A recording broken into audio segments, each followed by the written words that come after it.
Assalamualaikum warahmatullahi wabarakatuh. Salam solusi.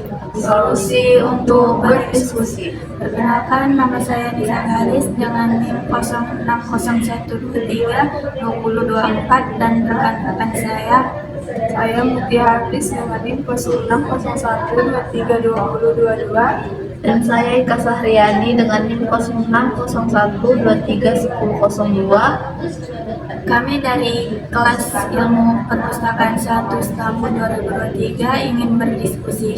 Sebelum itu kami mengucapkan terima kasih kepada Bapak Dr. Wusyono MA selaku dosen pengampu mata kuliah Kewarganegaraan. Di video ini kami dari kelompok 5 ingin berdiskusi tentang demokrasi. Tanpa membuang banyak waktu, mari saksikan paparan materi berikut. Saya dengan rekan saya yang bernama Mutia akan menjelaskan secara singkat tentang apa itu demokrasi. Demokrasi adalah prinsip pemerintahan yang menekankan partisipasi masyarakat dalam pengambilan keputusan politik, baik melalui pemungutan suara langsung maupun pemilihan perwakilan. Ini mempromosikan kesetaraan hak dalam proses politik, inklusivitas, dialog terbuka, dan penghargaan terhadap perbedaan pendapat. Selain sebagai sistem politik, demokrasi juga menciptakan kerangka kerja untuk kebebasan sipil, perlindungan hak asasi manusia, dan penegakan hukum yang adil. Namun untuk berfungsi dengan baik, demokrasi memerlukan keterlibatan aktif, pendidikan politik yang baik, dan perlindungan terhadap manipulasi dan otoritarianisme. Dengan menerapkan nilai-nilai demokrasi, kita dapat membangun masyarakat yang inklusif, dinamis, dan berdaya. Nah, itu tadi penjelasan singkat dari rekan-rekan saya. Dari penjelasan tersebut membangun jiwa saya untuk menanyakan beberapa pada kalian. Apakah boleh? Pertanyaan pertama, apa definisi demokrasi menurut kamu? Apakah ada prinsip-prinsip dasar yang menurut kamu itu penting dalam demokrasi? Definisi demokrasi menurut saya adalah sistem pemerintahan di mana kekuasaan berada di tangan rakyat. Prinsip-prinsip dasar yang penting dalam demokrasi adalah kebebasan berpendapat, hak suara yang adil, perlindungan hak asasi manusia, dan partisipasi politik yang aktif. Nah, pertanyaan kedua, bagaimana sistem demokrasi di negara tempat tinggal kamu? Apakah ada perbedaan dengan sistem demokrasi di negara lain yang kamu ketahui? Sistem demokrasi di tempat tinggal saya adalah sistem demokrasi representatif, di mana warga negara memilih wakil-wakil mereka untuk mengambil keputusan politik. Sistem demokrasi di negara lain yang saya ketahui bervariasi. Ada yang menggunakan sistem presidensial, parlementer, ataupun campuran. Lalu, apa pentingnya partisipasi politik dalam demokrasi? Bagaimana kamu berpartisipasi dalam kehidupan politik di negara kamu?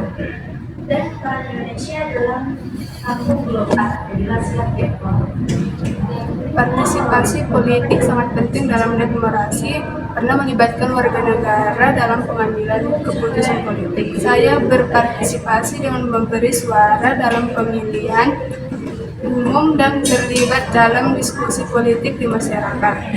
Terima kasih. Nah, untuk pertanyaan selanjutnya, apa tantangannya menurut kamu dihadapi oleh sistem demokrasi saat ini? Bagaimana cara mengatasi tantangan tersebut? Tantangan yang dihadapi oleh sistem demokrasi saat ini adalah polarisasi politik, di mana perpecahan dan konflik antara kelompok masyarakat semakin meningkat. Cara mengatasi tantangan ini adalah dengan meningkatkan dialog yang konstruktif, mempromosikan pemahaman dan toleransi antara kelompok. jam aku mana? Kenapa aku mana jam? Eh, Kamu. Lalu apa pendapat kamu tentang inovasi-inovasi dalam demokrasi seperti e-voting atau partisipasi online? Apakah menurut kamu inovasi tersebut dapat meningkatkan partisipasi politik?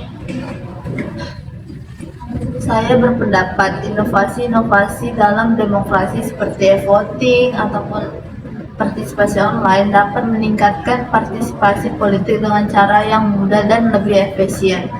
Namun perlu juga memastikan keamanan dan integritas dari inovasi tersebut. Lalu untuk pertanyaan yang ke-6, bagaimana peran media dalam sistem demokrasi? Apakah menurut kamu media memiliki pengaruh yang signifikan dalam proses politik? Media memiliki peran penting dalam demokrasi sebagai penyediaan informasi yang objektif dan kritis. Namun, pengaruh media juga dapat mempengaruhi opini publik. Oleh karena itu, penting bagi media untuk menjaga independensi dan etika jurnalistik. Jadi, bagaimana hubungan antara demokrasi dan hak asasi manusia? Apakah menurut kamu demokrasi dapat melindungi hak asasi manusia dengan baik? Demokrasi dan hak asasi manusia saling terkait erat. Demokrasi yang baik harus melindungi hak asasi manusia seperti kebebasan berpendapat, kebebasan berekspresi, dan perlindungan terhadap diskriminasi. Lalu, apakah ada negara yang menurut kamu menjadi contoh yang baik dalam menerapkan prinsip-prinsip demokrasi? Mengapa? Contoh negara yang menjadi contoh baik dalam menerapkan prinsip-prinsip demokrasi adalah negara-negara Skandinavia seperti Norwegia, Swedia, dan Denmark. Mereka memiliki sistem demokrasi yang kuat, tingkat partisipasi politik yang tinggi, dan perlindungan hak asasi manusia yang baik. Jadi, bagaimana pendapat kamu tentang demokrasi sebagai sistem pemerintahan? Apakah menurut kamu ada sistem pemerintahan yang lebih baik? Menurutku, demokrasi adalah sistem pemerintahan yang paling baik karena memberi kesempatan kepada semua warga negara untuk berpartisipasi dalam pengambilan keputusan politik.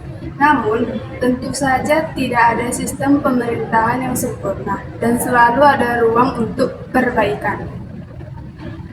Nah, untuk yang terakhir, apa yang dapat kita lakukan sebagai warga negara untuk memperkuat demokrasi di negara kita?